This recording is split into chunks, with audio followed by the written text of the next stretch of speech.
in this episode of College 101, we're talking about how to get into a top 10 school. I've done it. I've known a lot of people who've done it. I've helped students do it. First, take all 3 swings. Give your best shot. Apply to a top 10 school or several top 10 schools directly from high school. That's your first swing from high school. Your second swing is applying to PhD programs from undergrad directly. Your third swing, if your first 2 swings miss, is applying to PhD programs after you complete a master's degree at a different school. 2, major in a STEM discipline other than biology, preferably physics, chemistry, math, or engineering. These majors are the easy paths to top 10 PhD programs since they weed out the lazy and substandard students. Follow me here.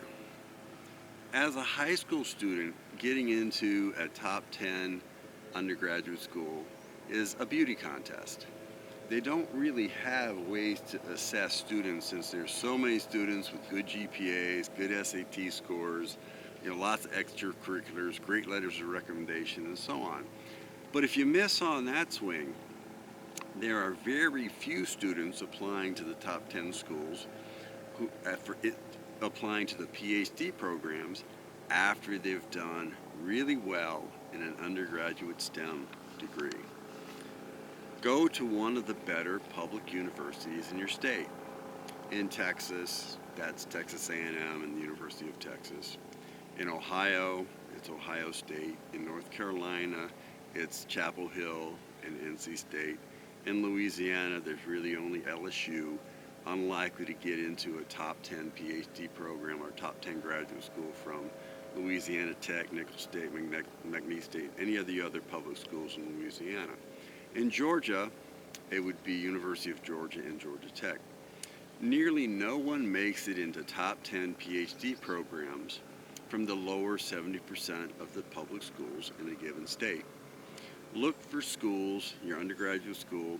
It should have regular Rhodes Scholars.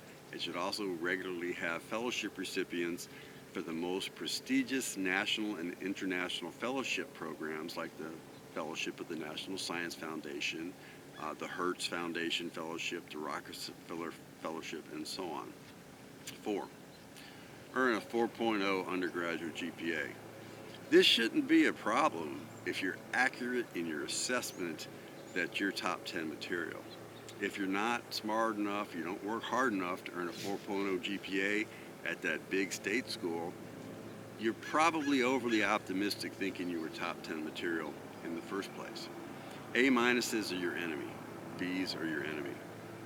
5, get involved in research your first year as an undergraduate and work hard to publish with a well-known advisor. To see which advisors are well-known, look at their Google Scholar page. The Google Scholar page for a well-known faculty member in STEM should probably indicate somewhere between 2,000 and 10,000 or more citations for their published scholarly papers. 6, cultivate good relationships with professors in your major discipline. Impress them with your work ethic so they can write you great recommendation letters when the time comes. Don't impress them with your cleverness. Don't make them like you. The one thing you want your recommendation letters to say about you is how hard you work.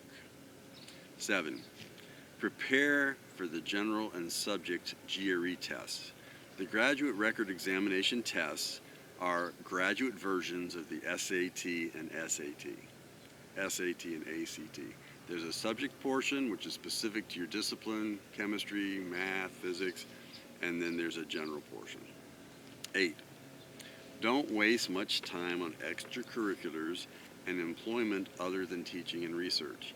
ECs may have mattered in your application from high school to college, but if you miss that first swing, if you don't get into a top 10 undergraduate school, now you're at the big state school, you need to focus on 4 things, and it's not extracurriculars and it's not employment.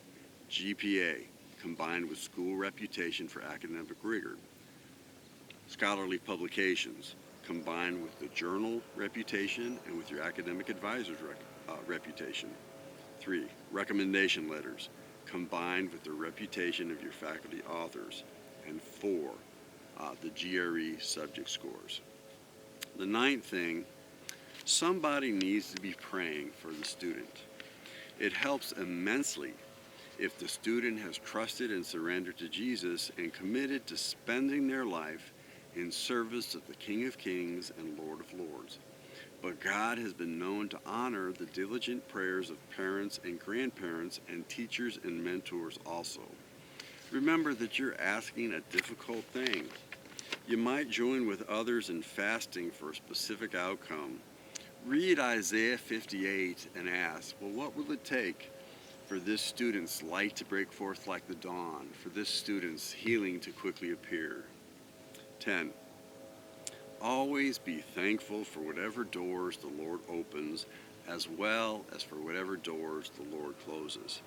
Trust that all things work together for good to those who love God, to those who are called according to his purpose.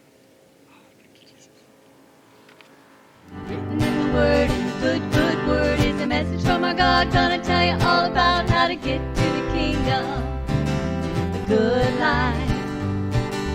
Written in the Word, in the good, good Word, is a message from our God. Gonna tell you all about how to get to the kingdom, the good life.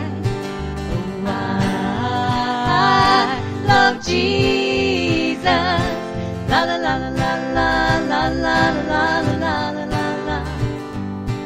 Oh, I love Jesus. La la la la la la la la la la la.